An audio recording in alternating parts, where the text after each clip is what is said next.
शुद्ध माती तर शेती अभियान.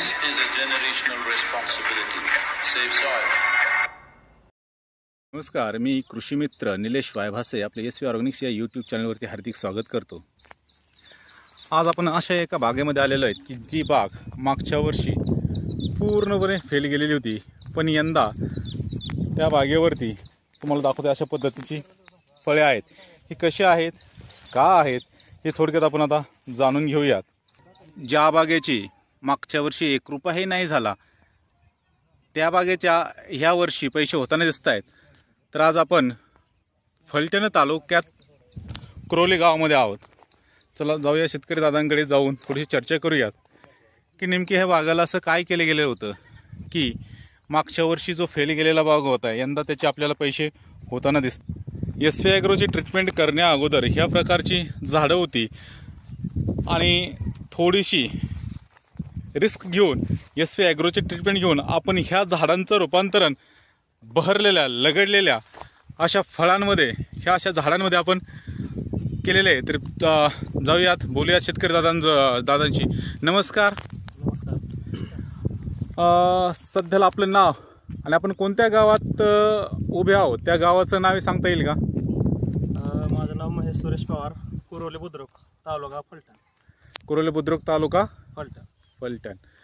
ठीक आहे. तर आज आपल्यासोबत नाळे साहेब आहेत, त्यासोबत यादव साहेब आहेत, शिवप्रताप ॲग्रोचे संचालक यादव साहेब आपल्यासोबत आहेत. त्याचसोबत पीक सल्लागार शुभम जाधव पण आपल्यासोबत आहेत.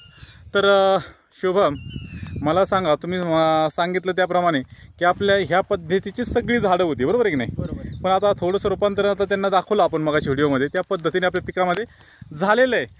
तर नेमकी ही किमिया कशाने साध्य झाली, एक थोडंसं मी शेतकरी दादांना विचारेन की दादा, मागच्या वर्षीची परिस्थिती कशी होती ही तो आपण थोडक्यात सांगावी. मागच्या वर्षी पूर्ण तेलाने माझ्या बाग गेलेले होते. माझा 1,80,000 खर्च झाला आणि मला फक्त 20,000 रुपये झाले. मी पूर्ण इंग्लिश पेपरने त्याचा हे कव्हरिंग केलं होतं, पण तरी पण कंट्रोल झाला नाही त्याला तरी कंट्रोल झाला नाही. मागच्या वर्षी पूर्णपणे तोट्यामध्ये होता, म्हणजे 100% तोटा झाला. मग ह्या वर्षी आपल्या उत्पन्नाची अपेक्षा काय आणि कशामुळे ही किमिया घडली की तुमच्या बागेचे यंदा पैसे होताना दिसत आहेत? आम्हाला SV ॲग्रोचे मार्गदर्शन मिळालं आणि त्याच्यामुळं तेल्या यावेळेस पूर्ण म्हणजे 100% नाहीच तेल्या बागेत. अच्छा शुभम, मी तुम्हाला विचारू इच्छितो की ह्या बागेसाठी आपण काय दिलं गेलं होतं की जेणेकरून त्याची बागे चांगली आली? मागच्या वर्षी म्हणजे तोट्यात पूर्ण बाग होता, पण यंदा चांगला बाग झाला, तर काय केलं आपण यासाठी? ह्याला आपण बेसल डोसमध्ये SV फ्रुटर, SV mister green, SV mister मायक्रोजी, SV कॅन्टर असं बेसल डोस 2 वेळा दिला. त्यानंतर SV59K ड्रीप, राऊंडर P ड्रीपमधून वरून फवारण्यामधून SV डिफेन्स, ह्याच्या SV राऊंडर याच्या वेळोवेळी फवारण्या देऊन आपण ह्या बागेवरती काम केलेलं आणि योग्य ते काळजी घेऊन वातावरणानुसार फवारणीमध्ये बदल वगैरे करून आपण ह्यांना व्यवस्थापन दिलं. आणि त्याच्यानंतरच जो आपल्याला आत्ताचा जो रिझल्ट दिसतोय की त्यांची बाग अतिशय सुंदर पद्धतीने आलेली आणि आता तेल्याही, जसे आपले शेतकरी दादा म्हणतात की तेल्याही आता आपल्या बागेमध्ये राहिलेले नाहीत. मग या तुम्ही SV ॲग्रोची जी उत्पादनं आहेत त्या बाबतीत तुम्ही समाधानी आहात का? हो, 100% समाधान. नक्कीच. मग बाकीच्या शेतकऱ्यांना काय सांगता येईल?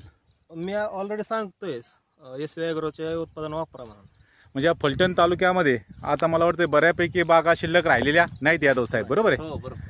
पण तरीसुद्धा एक तुमच्या सहकार्याने SV ॲग्रोच्या मदतीने ह्या तुमच्या भागामध्ये चांगल्या पद्धतीने बाग आलेली आहेत, की तुम्ही काय सांगू शकता याच्या संदर्भामध्ये?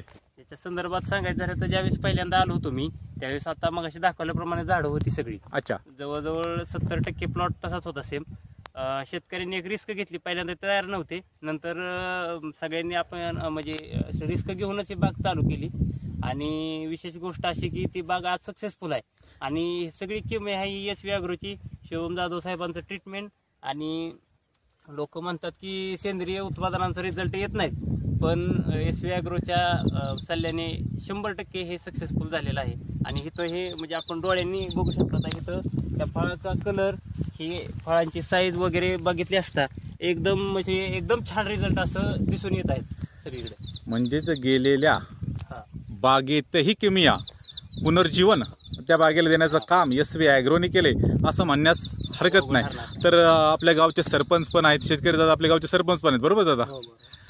तर आम्ही एवढंच म्हणू शकतो की आम्ही एक टॅगलाईन घेऊन चाललेलो आहेत की समाधानी शेतकरी हीच आमची ओळख, असं म्हणण्यासही एस व्ही ॲग्रोला हरकत नाही. कारण शेतकरी सुखावला तर आम्ही सुखावणार आहोत. म्हणून शेतकरी दादाची गरज म्हणण्यापेक्षा उत्पन्नवाढीमध्ये कसं काम करता येईल यावरतीच आम्ही एस व्ही ॲग्रो सोल्युशनचा पूर्ण परिवार काम करतो. आणि समृद्ध माती तरच शेती ही टॅगलाईन घेऊनही कंपनी आज मार्केटमध्ये काम करते. तर मी तुम्हा सर्वांनाही भावी कामासाठी, भावी जीवनासाठी एस व्ही ॲग्रोच्या वतीने शुभेच्छा देतो आणि थांबतो. धन्यवाद. समृद्ध माती तरच शेती अभियान. This is a generational responsibility. Save soil.